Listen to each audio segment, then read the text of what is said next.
Series protagonist Nathan Hale may have hung up his trusty Auger for good, but the battle against the Chimera rages on in Resistance 3, which is actually the fourth installment in the franchise following the impressive Resistance Retribution for PSP. With this latest sequel, the PlayStation-exclusive shooter returns with new weapons, a new leading man, and a new set of features including support for stereoscopic 3D and PlayStation Move controls. Our latest trip to the front lines revealed a ravaged 1950s America in not much better shape than when we last saw it. The situation is definitely looking grim, and by the sound of things, it's only going to get worse. Scrounge for weapons and ammo, then get back to town. There's more of them on the way.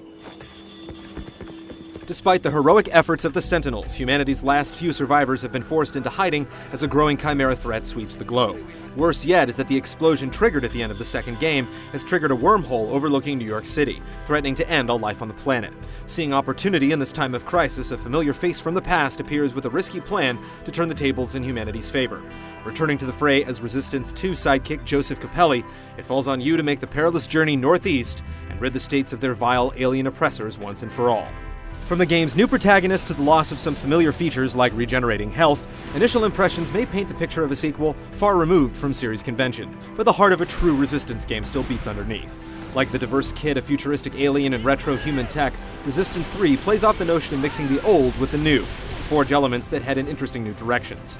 The end result is a faster, fiercer game that's ultimately a bit less forgiving than its predecessors, but luckily, Joseph's got the means to deal with the heavily armed Chimera with some firepower of his own. Keeping true to the spirit of the series, Resistance 3's characteristic loadout of alien-flavored weaponry remains the focal point of the experience. Expect to see old favorites like the Bullseye interspersed with new ones like the Deadeye, a long-range Chimera sniper rifle packing one hell of a shot.